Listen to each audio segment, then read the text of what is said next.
So today guys ay pag-uusapan natin ang online gambling.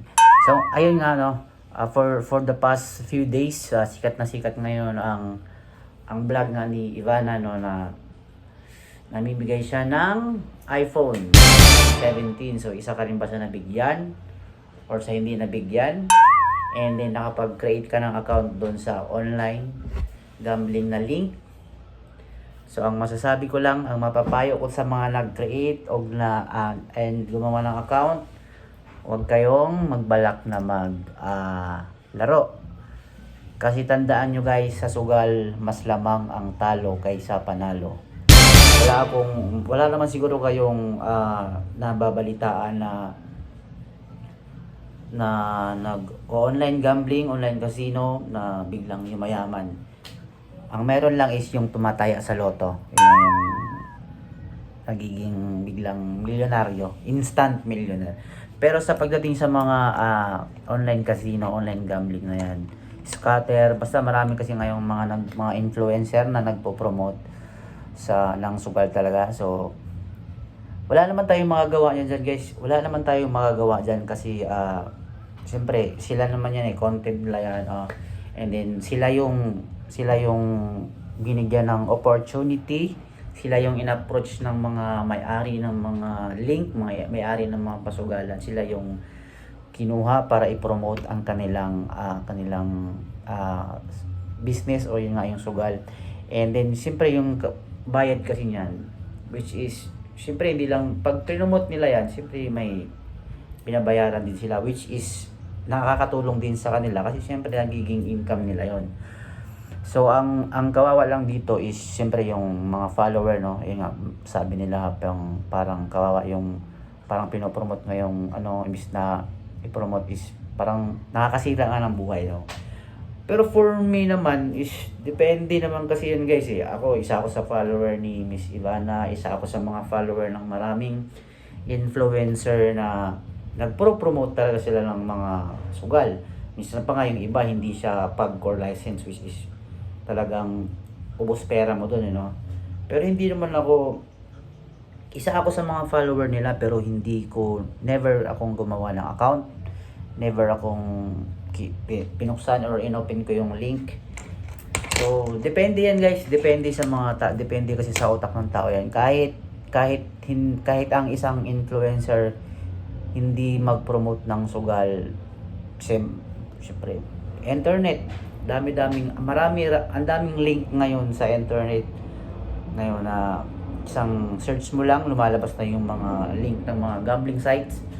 So wala tayong magagawa diyan kung bisyo talaga ng follower niyan. Halimbawa isa kang follower and then bisyo mo yan ng mag-gambling. So nasa iyo na yan. So ayun nga, depende sa iyo kung halimbawa kung magsusugal ka ng todo-todo, di ba? Siguro mapapayo ko lang din sa mga nagsusugal ng yung mga online, which is wala naman talaga kayong hindi, pag yung pera nyo is sakto-sakto lang din, like kagaya ko lang na nagtatrabaho lang din para kumita ng pera. Pag isa ka doon na kagaya ko, so siguro i-minimize or i-control mo din yung pagsusugal mo, no? So halimbawa kung ako minsan tumataya ako sa mga basketball sa mga online site din. Pero ang tinataya ko lang is 100, 300. So okay na yun. So dapat kontrolado mo. Ganun dapat ang pag kayo ay pumasok sa isang sugal, no. So dapat kontrolado nyo guys, and then yung amount ng money na anong tawag na to? Yung gagastusin nyo sa gambling na yan is dapat katiting lang.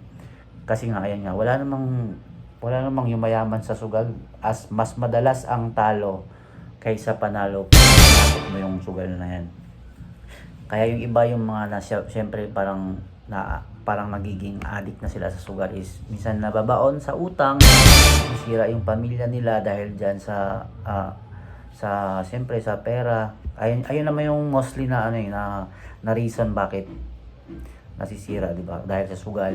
So depende yan guys. So ayun nga, kung halimbawa kung meron kang kasama, so mas okay rin siguro na payuhan mo din na wala namang masamang magsugal, pero dapat kontrolado mo rin, at saka wag kang, hindi ka magpapa-addict talaga. Like, araw-araw kang magsugal. Hindi na yon, masama na yon. Siguro once a month pwede pa. And then pag natalo, ano na ulit. Pag may pera na ulit. Pero yung araw-araw, tas minsan ginawa mo lang hanap buhay, which is hindi naman totally sure na mananalo ka talaga, di ba? Minsan, ayun nga, ayun nga, kasi parang, halimbawa, pag first time mong nagsugal and then mananalo ka, mostly kasi ganun yung ano parang bait kasi yan parang yan yung parang clickbait ng sa mga on-site gambling first pag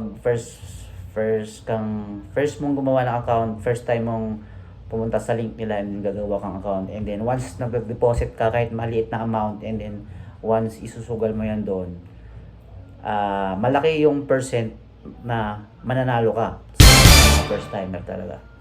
Parang ano yan parang clickbait nila yan So syempre nanalo ka, cash out ka.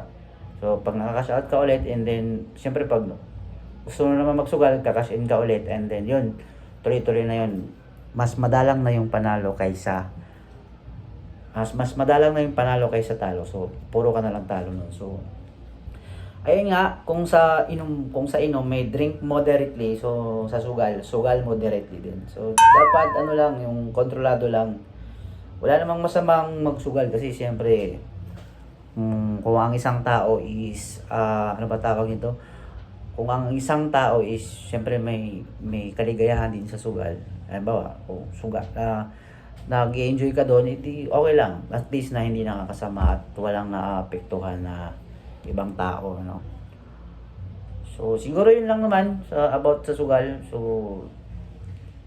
wag na nating masyadong palakihin yung issue, dahil halimbawa kay Miss Ivana na mayaman na, tapos nagpupuno. Wala tayong magagawa dyan, guys. Kahit anong gawin nyo, wala kayong magagawa niyan. So nakadepende na yun sa mga follower niya if